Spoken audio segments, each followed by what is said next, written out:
Hey Aquarius, welcome to your tarot session. Thank you so much for joining me today. We're going to dive right into your reading as always.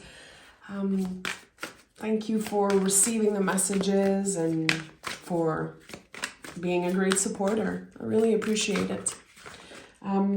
Two of Swords, it's weird. Two of Swords came through when I was shuffling the card and meditating on your energy. Very interesting. This is Moon in Libra, so it feels like there's definitely some type of receptivity on your side around intuitive message. Okay, let me shuffle the cards. It's just weird that the Two of Swords came up 2 times just in a few minutes as I was thinking of you, Aquarius. What is the general energy? 2, another 2. Okay, 2 could be something that you see a lot. Something's already happening for you right now in the present moment. Oh, okay. The Ace of Cups is here, and at the bottom of the deck we have the Three of Cups. So it makes sense. You've been receiving very powerful downloads from your guides, from the universe, God. There's a very powerful frequency that is accessible to you. It's very mysterious what I'm sensing. I'm excited for this session. Ace of Cups, it can show up in so many different ways in our lives. I feel like it's a very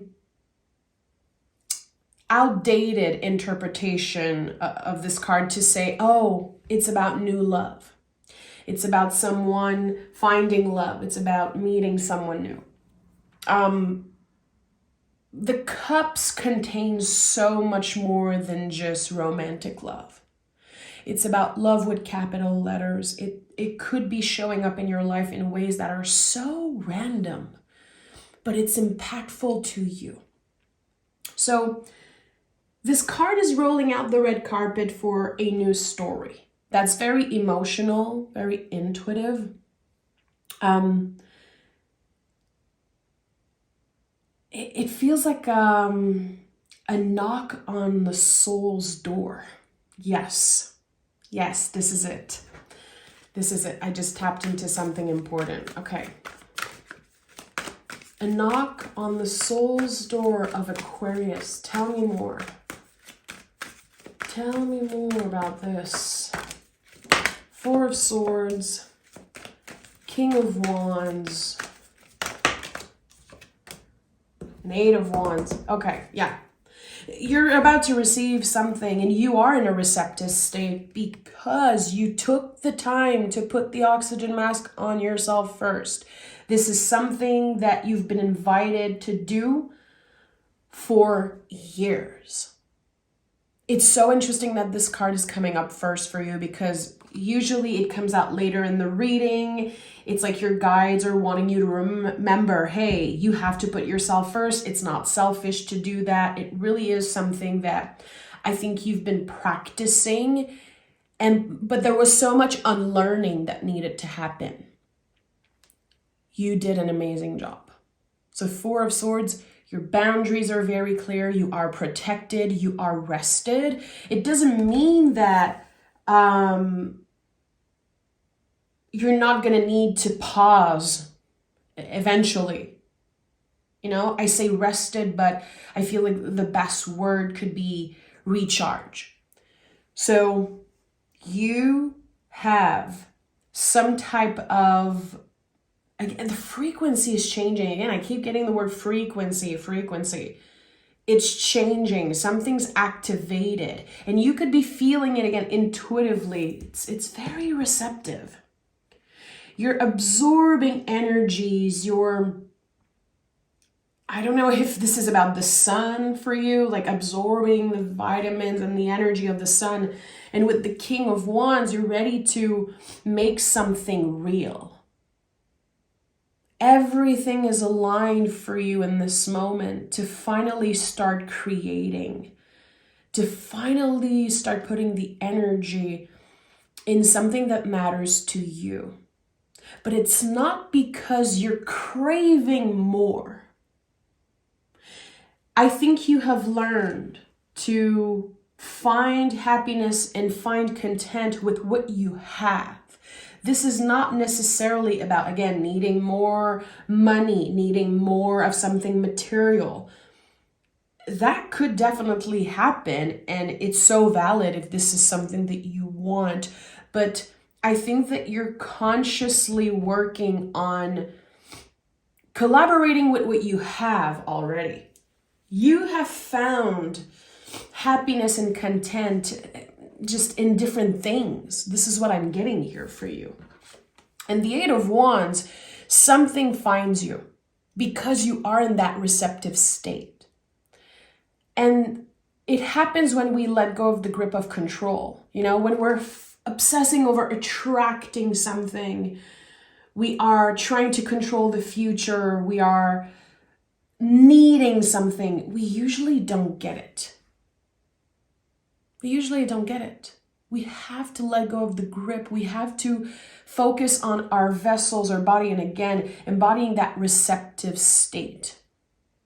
I love this for you, Aquarius. I love this for you. Whatever you're about to receive, and it could come through a message, it could be an invitation of some sort, it will change you. It will transform your perception of where you're supposed to go, what the future could look like. I love this. Untouchable wealth, untouchable divinity. There's something just very, very profound and very magical about what I'm sensing here. But again, you had to work very, very hard to get there. That wasn't easy. You learn to cut the noise. You learn to embody those boundaries in the Four of Swords. You had to learn to say no. You had to learn to say enough is enough. And that was very challenging for you. The past year was incredibly challenging for Aquarius. And now something begins. Something is about to happen that is so fulfilling and so nourishing, emotionally, spiritually. I love this. Oh yeah, the Star card is here. You know, this is you. How amazing it is that your major card in the tarot is the Star. Like, everyone loves the Star. I've never met anyone who doesn't like this card. It is one of my favorites. It's one that I constantly work and collaborate with. It's an amazing teacher. This card is like Mary Poppins, you know, it appears in your life when you need it the most, and when the job is done, it leaves, and eventually it'll come back. This is the sun after the storm, because the card that comes right before is the Tower. There's no Star card without the Tower. So you're seeing beyond the facade of something here. You're tapping into, again, like it's untouchable divinity. It's like infinite potential for whatever the future holds. This is a card of hope, and it feels like you found hope again after a storm. This could be the end of a difficult era, a difficult year. And again, it feels like you don't care as much about the material. You're craving a feeling. You're cultivating happiness in each moment. And the Eight of Pentacles is at the heart of your reading. So we have 8. 8 is a number of transformation. It's, again, so connected to this untouchable divinity that I'm getting here. And yes, this is a card of hard work and dedication. It is. But it's a Virgo card. So it teaches us to not obsess over perfectionism. It teaches us to not quantify and to feel into things. And it's challenging to do that because we live in a time where It's always about the grind. It's always about more, more, more. But baby, we are in the age of Aquarius. That's changing. We are all transforming like humans. Humanity is transforming. We're going to see a lot of systems fall. A lot of, old beliefs are dissolving. And we're working differently. We're collaborating with the universe. We're collaborating with our higher selves. And with the Eight of Pentacles, I always said that this card was about understanding that there's no disconnect between your work life and your spiritual life. That is a huge misconception. Sometimes people are like, I'm so busy with work, I don't really have time for my spiritual practice. The time you spend at work, the time you are, busy, you're 9 to 5, you are again on the grind and trying to make ends meet, paying your bills, do what you're supposed to do.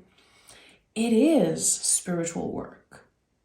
It is the best time for us to practice gratitude, to practice, treating others in a way that is aligned with our values. We have to remember that. Humans, we grow from connecting with each other and we grow through suffering. And sometimes work can feel like, it can be quite painful.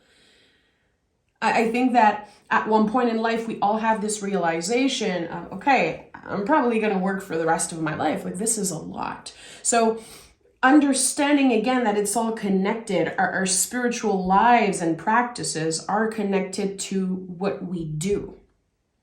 And how do you show up at work? How do you treat others?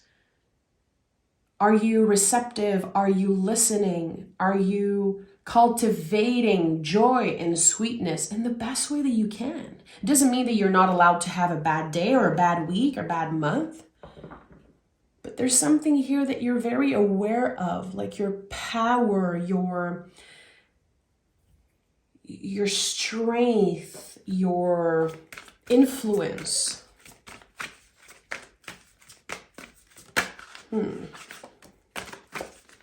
It's weird. I'm getting laughter. And I don't think I've ever connected any tarot cards with laughter. This is something I'm going to have to journal about, definitely.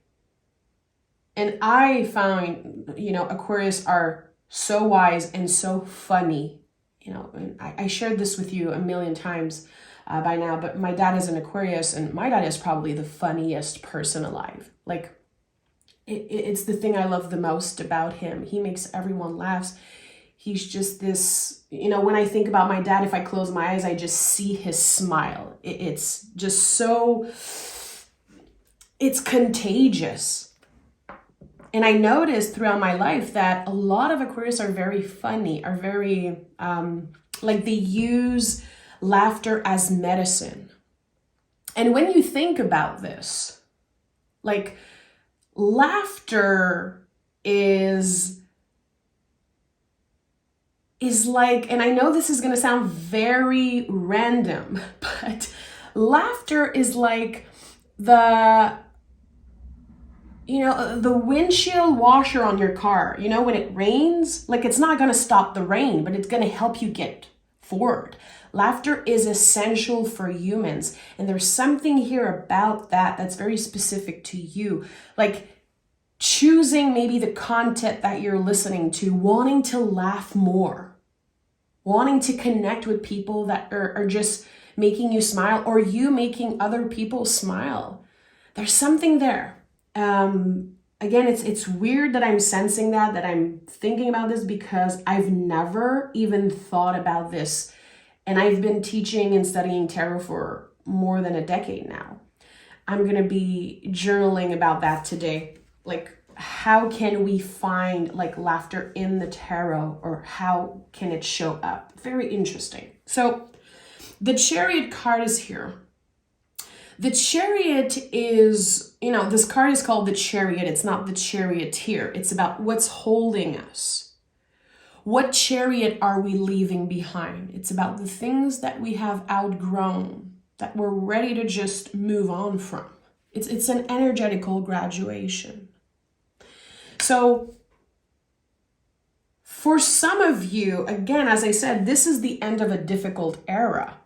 Is it about leaving your work? Is it about leaving a relationship, leaving a town, leaving a situation that just does not fit you anymore? You have outgrown this. It can bring up a lot of pain. You know, this card is connected to the moon, so we have to remember that it's not easy. There's some type of nostalgia coming through, honoring what once was, honoring that there was once joy there, probably laughter, sweetness, but now you're moving on. And I think that you've been in the process of moving on for a while. But there's something very beautiful in the memory and the nostalgia of this thing that you're outgrowing and stepping out of. Honor that. It's beautiful. It's part of your story. Even if there's a lot of pain and stress connected to it, you can be proud of yourself. And I definitely feel like you've had a bigger impact than you know on the people. There's something about people here. The imprint, the mark that you left. And it feels like this is clearly a message that someone needed to hear. Like I have goosebumps all over my back. Like the inner voice could be saying, was this all for nothing? That I wasted years and years of my life? I was so dedicated. I was so attached to this at one point, and now it's over. It's changing. You're not only supposed to change, Aquarius, you're expected to. The universe is expecting all of us to change. Change is a natural part of life. You did amazing, and you can be very proud of yourself. And I hope that this feels like a balm for the people that need it. Just like laughter is a balm for all humans. Okay, the Empress is here. So I've said this a bunch of times in the beginning of the reading. There's something about you being receptive, being in a receptive state. I am not holding on tight to the goals and the outcome. I'm focusing on being present and receptive on the journey of becoming who I was always supposed to be. That is part of the Ace of Cups. To finally get somewhere where you are truly seen and appreciated, where you feel comfortable, you feel heard, and there's the need to collaboration. There's something so beautiful with the Empress because she is deeply rooted. She is the embodiment of rooting the lessons. She understands. She applies the lessons. So what's happening here is that not only you're connecting with the universe, with your guides, with God, like just on another level, you're also able to listen to your body, to follow, to flow with your own sacred rhythms. The rhythms of the universe, but also your own inner seasons. Because humans, we all go through different types of seasons. It doesn't have to be the same as the seasons you're moving through literally outside where you live. Internally, it's like you found a new rhythm. You were able to finally cut yourself some freaking slack. And that's not easy for an Aquarius. It really isn't. You have a heart of service. I always talk about this, and I'm very passionate about this specific thing about you, your heart of service. And I think that in the recent past, there was the sense of you were taken for granted. Someone took you for granted. Someone took your heart of service for granted. You inspired people that acted like you didn't even exist. This is what I'm getting, and I think there's a lot of pain contained in that. And that person's journey with you is none of your business, really. It's their own thing. Their judgment of you, their perception of you, it's not yours to hold. And you're letting go of the grip of all of that. And this is going to change your life. So I would invite you, Aquarius, if you're someone who meditates, who journal, really, if you want to have a conversation about that, what does it mean for you to be in a receptive state? Think about that. Cultivate that. The Empress could definitely be an important card, a card that you can use as an ally right now. Because the Empress is all about receiving. It's Venus rule, my friend. So Venus is teaching us how to receive. And we have the Four of Wands and the Death card. Again, this is the end of a very intense era for you. It's like you've been fixed somewhere, you've been stuck somewhere. And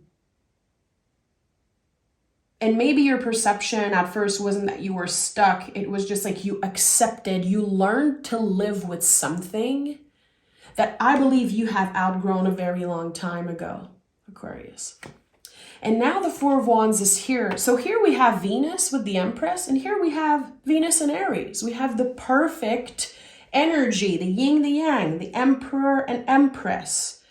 Venus and Mars working together. This is the 1111 card. It's a card of channeling and of celebration. And it's another 4. You have 8, 8, 4, 4. Very interesting reading. It's a feeling. There's a lot that you're going through right now, Aquarius, that you might have a very hard time putting into words. Again, I invite you to meditate or journal. Even, again, have a conversation with yourself or with someone that you trust. But there's something here through communicating. There's something that just, it will click. It's like a revelation that's coming through. And I think it's coming through in April. We have 4, 4. There's something, it could literally be April 4th. There's this clear moment of, again, leaving behind something that you have outgrown, never looking back on it, and completely changing your perception. And it feels miraculous because, again, you've been fixed in something. The Death card is fixed water. You learned to live with something. You accepted something. You settled for less. And I think that it's like you were betraying yourself at one point. You realize that. But now you understand. Again, you've been rooting the lesson. So beautiful. And the Death card is never an ending. It's a new beginning. Always and forever, this card is about new beginnings because it's death, but it's really the death of nature. How, flowers die and eventually the season comes up and flowers are coming back to life. It's the compost pile of life. Just like us, we will die one day and we will be food for the earth. Most of us, And that can sound a little bit dark, but it's the truth. It's scary because it's inevitable, Sometimes people are not comfortable talking about that, but it's essential. And the Death card invites us to think about our own mortality and understanding that it's never the end, it's a beginning. So something that felt over, it felt quote unquote dead, is coming back to life, is going through a rebirth. And it's clearing out so much of the pain and stress. The water, it's like, again, Scorpio is fixed water. So think about like a fixed body of water. And now there's something that's clearing it out. It's all the water's coming out and it's washing away pain and fear and doubt. And you're able to flow with that energy. You're able to ride the wave of uncertainty instead of trying to control the weather. You're flowing with, again, the seasons. So, of course, this is all like metaphors, but you understand, obviously. And I think it's important that we always go back to nature, especially when we talk about endings and beginnings and when we use the tarot, because nature is so present in the imagery of the tarot because humans were connected to it. 99% of the story of humanity, people have been in nature. It's just very recently that we disconnected from nature. It's part of us. The best way to reconnect with yourself, the best way to deal with depression and anxiety is to reconnect with nature, because this is where we're from. It's our soul is craving it. So maybe you've been feeling that call. Again, it's not so much about the material. It's not so much about how you're going to look and how others perceive you. It really is about living instead of surviving. And I think this is one of the most important messages anyone needs to hear in this moment. It is time that we stop just surviving and we really begin living our lives. Let me pick an oracle card. I'm obsessed with this reading, and I know it's not going to be for everyone. That's totally fine. But Aquarius, you've inspired me today. A lot. This reading, it unlocked something for me, and I have absolutely no Aquarius in my chart. I'm all fixed, but no Aquarius. Very weird. So I learned a lot from you, but this one is very special to me. So I hope it finds you well. I hope that something, again, felt like a balm. And we have spells and ritual. Bring magic and self-care together. Again, it's like so much nature. So much nature. So when I see the word spell and ritual,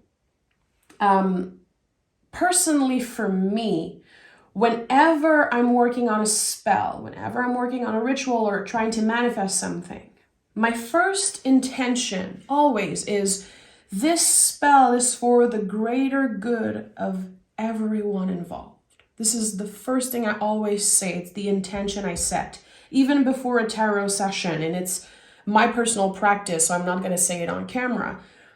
But there's something here about that. Another person's success doesn't take anything from you, and vice versa. And I think that, again, you being in that receptive state and really wanting the best for everyone, not holding on to any grudges, not looking to hurt someone back regardless of what they have done to you, to really wish that, and not just wish, but like feel it in your heart, that everything you do is for the greater good of everyone involved. That is freedom, Aquarius. That is freedom. You are free. You are free.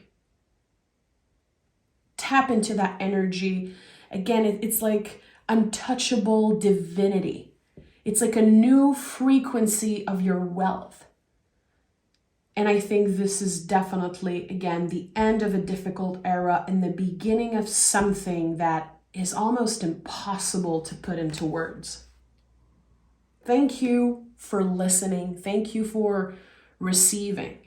I've talked a lot about receptivity here, but if you listen to the reading till the very end, you are in a receptive state.